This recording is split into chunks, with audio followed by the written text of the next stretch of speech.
Good morning. Happy Sunday. Good morning, Switzerland. I'm very excited to see so many of you so early. I hope you enjoyed the village tour. And yes, so we will be having today a very intense morning as a specific part of the DIAC track as part of Switzerland.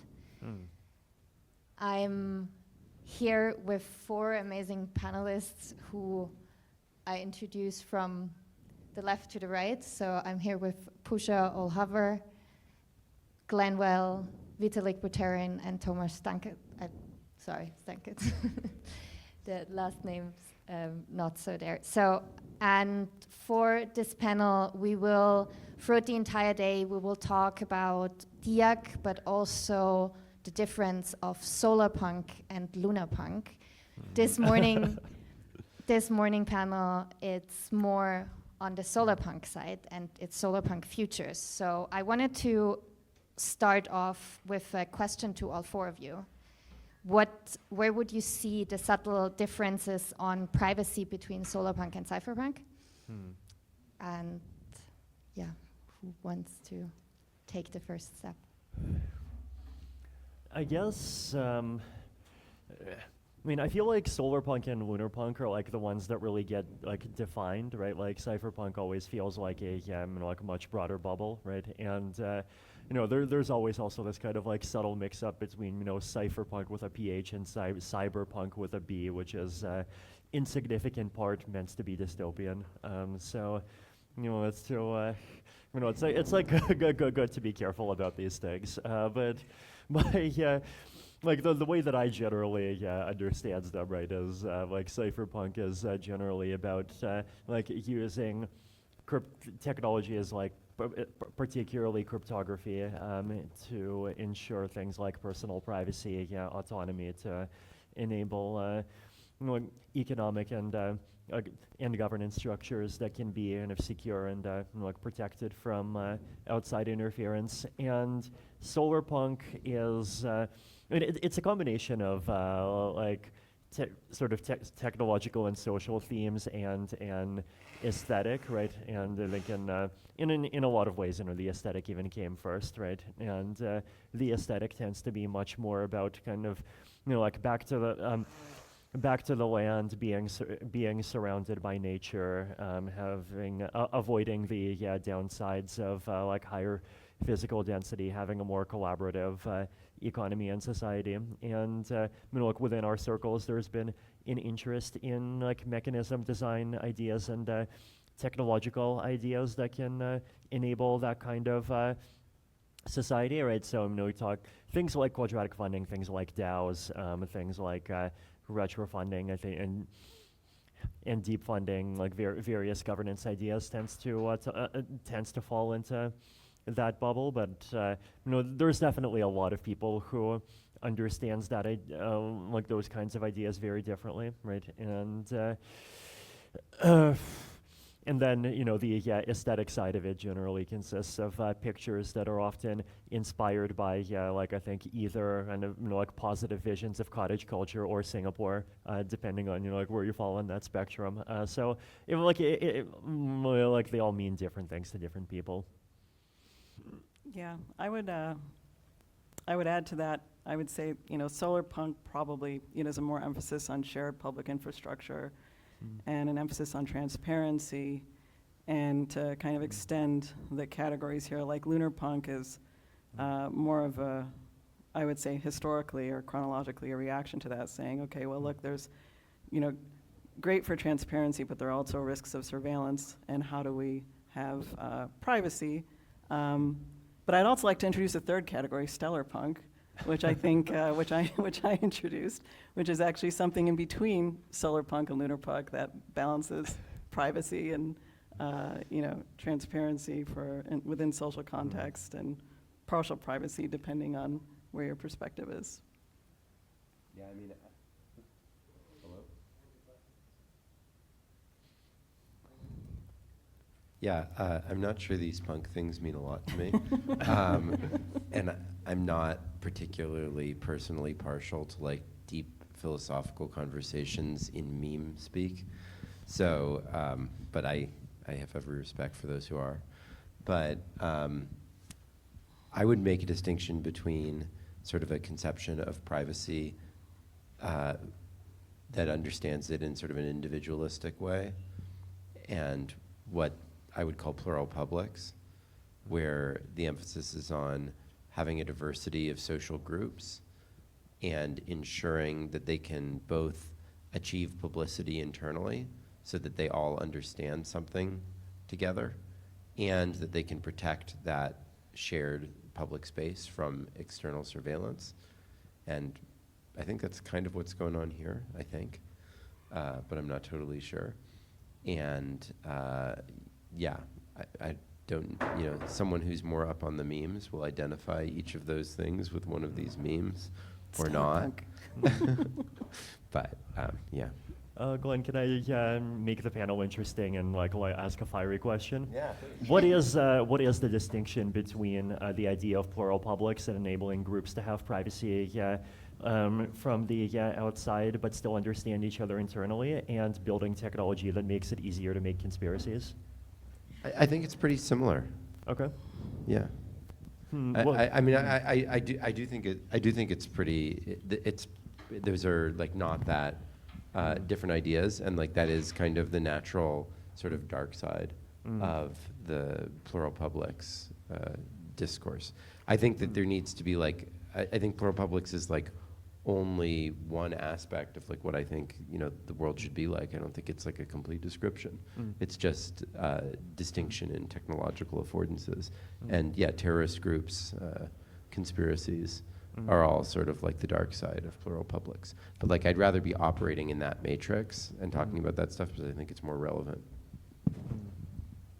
And maybe people think of those memes to invent a way of talking about privacy into different ways that it is understood, the privacy to be left alone and for nobody to look at what's my life and what my actions are, and the privacy to participate in the public discourse, to be able to express opinions without the risk of retaliation. But then even then, when you split it into this solar or maybe daylight privacy and the Lunarpunk or night-like privacy, is it that easy to say that you participate in society during the day, during the public speeches, during the decisions on infrastructure and how to arrange the city? Are you actually participating in the society's decisions in the night when you're a bit more of a rebel and you just write on the forums and want to fight your battles? And then do you go and participate in the social life in the daylight or in the night? So all of this mixes, and I think it's part of the future, and just understanding where you put a bit more stress. Maybe to zone out a little bit from the philosophical topic of Solarpunk, Cypherpunk, Lunarpunk, and all the definitions that are there, and understand the very individual understanding that people have. Touching on something you just said, Tomasz, is if you have to point to one thing, what is your biggest frustration at the moment about technology?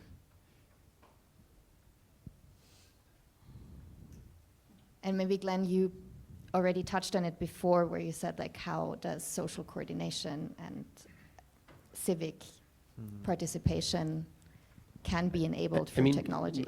My biggest frustration about technology right now is that it's being used as a smokescreen to basically destroy people's lives and possibly undermine democratic regimes in a bunch of places, and that's pretty frustrating. Yeah, I would say technology is often being treated as in itself as a telos as opposed to a tool for humans, an extension of human coordination. I would add the fact that often the regions of technology that exacerbate either those kinds of problems or even things like concentrating power are also the types of technology that have the most easily accessible business models, at least in our current society. Yeah, I don't have any frustrations about technology. I mean, frustrations of a daily thinking about all the aspects of society, and technology is one part of it that maybe makes things visible. more or less. But that's that acceleration, deceleration, defensive mode, aggressive mode into evolving, and then checking how to avoid dangers is just ever existent and ever visible with all the technological progress and all the like society explorations. So no irritations, and just more of an observant, and I think it's definitely satisfying curiosity now a lot, like the technological progress and ability to have discussions. I actually have an extension of this point. Like, part of my frustration with technology today is this actual extreme, and this extension of Glen's point, extreme like individual privacy at the expense of not capturing social context and contextual integrity. And like the Lunarpunk, is this not working? Okay, the Lunarpunk impulse for individual privacy away from surveillance, that actually does lead to conspiracies, and like less accountable conspiracies amongst groups than if you actually do have like social context, right, and some accountability within the group. And I think we kind of see that today, for example, like in, for example, these like side signal channels, right, where groups who, you know, having Lunarpunk and individual privacy doesn't stop social coordination, it just actually makes it like less transparent and more opaque, and those participants who, you know, wield power do so in even more or less accountable ways that affect, you know, our political economy. Tomasz, yesterday, Vitalik and yourself, you have had a very interesting fireside chat where you also talked a lot about autonomous models and AI agents. What's like your perspective on the role this, autonomous agents and AI overall will play in an advancement of tech? So definitely exploration of privacy in this context is important. I mean, in Solarpunk's Lunarpunk context, like to keep the memes, if you have a drone that is just constantly flying over the city and trying to participate in policing the city, how do you define the set of rules that the drone tries to observe and say that's like this requires some intervention, right? So we're worried that those drones will be just observing us and saying somebody wants to protest, somebody wants to say no, whether it's in the daylight or in the night. We can define the systems that will tell all of the surveillance mechanisms to say there's only very, very minimal set of rules that we all agree on. But then how you even create the fluid transition between societies with different set of rules. So I think building these AIs that are very independent, autonomous, verifiable within some broader set, and always responsive to the localized set of desired laws is like the way to go. And maybe this is that Switzerland localization, that any automatic policing system that is being introduced as kind of adaptive to the society that it's observing, and some kind of only like really edge cases lead to disagreements where individuals have the ability to just move away and fluidly flow into different legal systems. So if we encode it in this like decentralized, autonomous, verifiable, human-focused way, also adaptive and also allowing always to escape or move into those jurisdictions, I think it can all work, and it can work in this like very automated AI context. So to connect that to the conversation about plural publics and so forth, and also Vitalik's work on privacy pools, one way I think about this is what I would call subsidiary accountability. So, you know, you may have a drone flying over the whole city, and maybe there are some things that it's doing, it's extremely tightly restricted. There's all kinds of formal verification that it's not doing anything other than those things.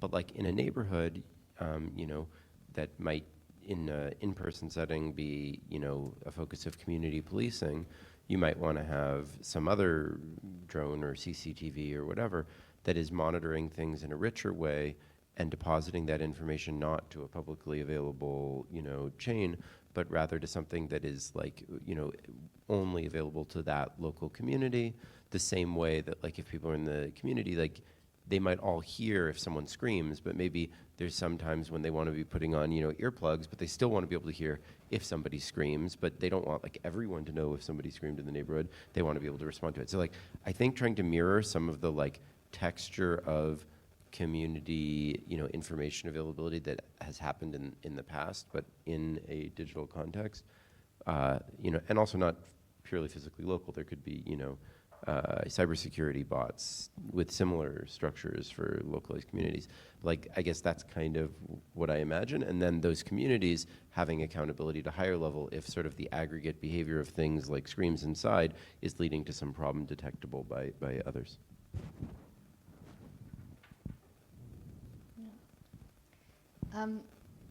Touching on what you said about building tech for privacy and also enabling, I wonder often when talking to people not in the industry,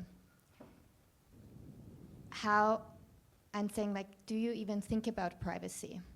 Do you think about what tech can enable or can protect you yourself? And for me, it's always shocking to see how few people even think and care about it, and how it is now particularly more autocratic regimes or other actors, when we touched on policing, that are trying to use the limit of privacy as a form of control. And where do you see blockchain and potentially also AI and agents enabling people to see privacy as a core value of human life? I think a lot of people make really difficult decisions based on their circumstances and environment, right? On the privacy of, it's probably a luxury to be able to safely trade privacy for a lot of technology, if you live in the environment where you feel relatively safe, and you don't have to execute actions that are rebellious because you kind of think that you're in agreement with the society around you. Then you can really get a lot of this acceleration in technology. But then as a society, we can easily get really worried about the transition, like regime changes, when everybody feels safe and gives up the privacy to the level where suddenly when this like centralizing authoritarian actor appears, all that privacy is lost forever. Because very often when you share that information once, it's not going away. So I don't think that people necessarily, avoid talking about privacy. Very often they just feeling very safe and in the environment and think that now it's fine. But it's like the inevitability of the future is like understanding all the possible futures changes, like how dramatic changes can be. It's particularly difficult, and to incorporate into every single small decision on technology, it's draining. I'd also add that institutions often do care about privacy, and that's often in a way that's very visible through their actions. Like there's often organizational policies and like sometimes laws that like ban entire categories of common products, and like the privacy consequences are often used as a justification, right? So there already like are quite a lot of contexts in which all kinds of decision makers make decisions with privacy in mind, and I think like what we've seen is that if there are solutions that can protect privacy, and then like they actually don't get targeted in the same way, right? I mean, there's always a risk that they get targeted for other reasons, but like, not for the privacy reason, right? So I think that's like another reason to just to not despair about the idea of like of people not caring at all. I also think I also think in order to make AI agents work and be effective in representing interests, I mean, then you do need you need to think about privacy, even if whether you're an individual or whether you're a coalition. And so like, what is an agent? I'm a principal, I have an agent. I want my agent to be accountable. I don't want it to have more information and control over me than I have over it. That's actually a privacy problem, right? And the same thing is also true for making coalitions effective. Like individuals, we can all kind of try to be sovereign individuals and like end in Moloch and discoordination, or we can band together in groups, right, and try to achieve our objectives together. And to do that effectively, we also need an agent which we as a group, right, can hold accountable, and we have more information and control about it than it has about us. And that, again, is another privacy, and that goes into the plural publics that Glen was talking about. I mean, I think a big part of the problem, and the reason why it's an institutional thing rather than an individual thing that actually works, is that privacy is effectively a collective or public good. And the reason is that it is an individual good if you're one of the relatively small, usually subset of people that has something to hide. But the thing is that if everyone treats it as a private good, it unravels. Because the people who have the least to hide give up their privacy, and then the next people have the least to hide among the people who still have privacy, and then they, start being public, and it all falls apart. And then the ultimate consequence of that ends up being not just that everything is revealed, because when everything's revealed, it's kind of not that interesting anyway, but rather that people are unable to communicate because they're now constantly thinking about being seen by someone else. Like, I think most of what actually is ultimately valuable about privacy is not the thing that you hide, but rather the things that you can no longer do because you know that others are watching. So like, I live on a piece of land, and I think, what is the value of my privacy there? It's not like that I'm afraid someone is gonna like see some particular thing I'm doing with my kids or whatever. It's that like my kids can't run around naked in the house anymore because I know that other people are watching us, right? And so it's not like they're gonna be scandalized by seeing a kid naked once. It's that like the whole type of behavior that is possible changes because it's now has a broader context in which certain types of communication are just not possible. And I think that like that value of changing that context is such a tiny thing from the perspective of any individual, especially those who don't have something, to hide. But the systematic effect of that is to like totally undermine a way of behavior or communication. And so I think it is a public good. It's not a private good, even though it's called privacy. That's another reason why I hate the word privacy. I don't think it captures what you're after at all. So anyway. Well, on that note, I kind of want to open up questions to the audience. I see one in the very far back and also two in the middle. Oh, here? No, in the middle there. In the interest of time, let's take all of the questions and just a question. You can have up to one sentence comment and then one question, and then we can use the rest of the time to respond. So touching on what Puja and Glen said, if we build a society, and do you see the threat of this fallacy of using privacy tech to replace interpersonal trust, to rely on tech at the early stages when we haven't even had the chance to build up a community as a fundamental value-aligned community to then decide on which technology to use? I mean, I think... We'll We'll take the questions. We're and then collecting answer two all. free So- questions. But you'll have the first. Hold that thought. So, our topic here is DIAC. DIAC means basically integrating the interest of individual with interest of the collective. We will also have the Lunarpunk guys here. I was hopeful that why is it the plural commons versus the evil Lunarpunk? Why should not both be integratable, and why should not both be absolutely crucial to society and individual? And I agree with Glen as he pointed out. Yes. I think Arseny also you had a question? Next to Brent? Okay, no. You don't want that? Okay, then add a third question and then... Yeah, I mean, we're trying to build with Switzerland some sort of tech stack that enables the integration of Solarpunk and Lunarpunk and Cypherpunk. Any ideas on what's missing for that and how we build that coordination primitive of privacy for the collective, but also the coordination? I think there were three very hard questions. Do you remember all of them? I'll respond to the first one. Okay. I don't know that I fully understood it, but what I heard was, isn't there a danger to having tech substitute for human trust?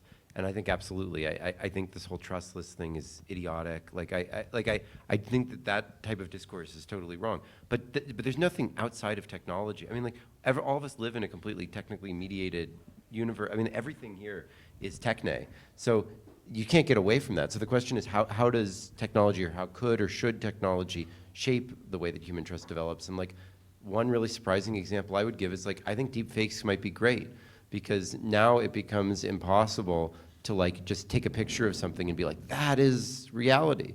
Like now you actually have to have social context for things. And so that actually might help restore privacy. So technology is going to do things to reshape norms however things go, and we can affect that some, and it will affect the formation of human trust. But the notion that it's going to substitute for it, I think, is idiotic. So. Yeah, I think relate, privacy actually supervenes on trust in some way. So another way to think about privacy is what information, how do we agree, what are the valid and legitimate versus illegitimate uses of information that we generate together in conversation or as groups, right? And the extent to which, right, that line is will depend on actually the amount of trust within the group, right? So I actually think privacy is something that's like emergent from, right, trust within groups, and not actually a replacement or at odds with it. I think, to talk to the second question a bit, like one of the things that's, I think, like very correct about, like Solarpunk and Lunarpunk as being the memes, right, is that like day and night are not like enemies that you're supposed to balance between, right? They're two parts of the same day, and that's something, and so I think, if we will, like, having a functional society requires like revealing information in order to be able to coordinate, and it also involves not revealing all information, and in some contexts having a lot of confidence that some information will be revealed beyond some particular like boundary that you understand, whether that's just yourself or a particular group of people or you and your bot, right? So like to me, these two things do need to integrate with each other, and I expect there will definitely be disagreements in terms of like what makes like what quantity of one makes sense in what context, and even like in what direction we might need to like try to actively nudge for like public good reasons. But like I feel like everyone here does agree that like both are very important. It's like nowadays integrating this day and night Solarpunk, Lunarpunk is definitely possible. I mean, even literally when you think about day and night, it's like temporarily you can move between the two very naturally, and geographically you can keep flying and following the night all the time, I guess, if you fly fast enough. The question is, with technology in the future, maybe we'll start having actual debates of being able to, you've seen those like startups promising the sunlight in your house or sunlight in your city. Imagine that someone gets control over that, and we have to debate whether it's the endless night or the endless day, and are we only able to just escape it through travel? So this is kind of debate, I think, that we have about privacy, because we cannot talk about it in the sense of day and night, but we do talk about it in the sense of privacy. We're being forced to choose between, are we forced to give out all our privacy, all our data, or we want to live in this like privacy-focused and almost no public debate, as we said here, that there's tension, that if I start being worried even about what I can talk about because of the privacy aspects. Amazing. Who wants to react to like Isla's question? Do you want to repeat it quickly again, or do you guys remember? It was about the coordination and the balancing what should we build? Integrating Cypherpunk and Solarpunk. Yeah, I mean, we're trying to build this sandbox society where we can integrate the two. We believe technology is an optimistic, good thing, and we want to also protect individuals and defend their rights. Any thoughts on building that tech stack and the social coordination, and how that might look? Yeah, so I think there's a lot of really cool social primitives that we have to play with, and we're very early in. And some of those are like non-transferable objects. I think community currencies are really interesting, and they actually inherently in their design negotiate privacy, individuals within groups, nested within larger publics or plural publics. I'll be talking about that. I don't know. Glenn, do you have any? I mean, I'd like to see group chats with end-to-end encryption and designated verifier proofs for forwarding. So basically, you have some check on your ability to forward messages coming from the group. I mean, I personally, like the general idea of like Switzerland and the Zooverse, like building the tech stack as an entity. Like, I think it's like there's a lot of benefits that you can get from having a kind of relatively holistic context where you see, communication, governance, and like other different ingredients all interacting with each other, and you get to like actually see the consequences of different choices, like not just on how like individual people behave, but on the whole organism. So I'm like really glad that that whole dream is continuing. One other thing I'd mention is end-to-end encrypted, like broad spectrum collaborative tools. So, I mean, there's a little bit of this in Proton, but like it would be really great to have like Slack, Google, all end-to-end encrypted versions. Okay. I think we're almost out of our time. I have a closing question to Vitalik mostly. As we're this morning, it's all about DIAC. So I'm curious if we could leave us on a note, where do you see DIAC in relation to Ethereum as a whole? Is it for you a critical piece of Ethereum or something, some movement totally entirely different? I mean, I think of it even the other way, that Ethereum is an important piece of DIAC, right? I think DIAC is much more about a collection of higher level goals, and I think in to a significant extent, an attempt to answer the question, like if you were to have the kinds of goals that would lead to you creating like something like Ethereum, and then like what would that imply toward like where you would want to see other directions of technology going? I mean, I think in general, like DIAC as a whole, like needs to move from the just philosophizing phase to also more of an active building phase, and ideally like active building with feedback loops. And so to me, like Ethereum and the zoo world can be a big part of that, and hopefully we'll see that in the cyber and the infosphere, and also in the physical world as well. Well, thank you so much. Can I have a round of applause for this panel as we are about to move on to our first speech.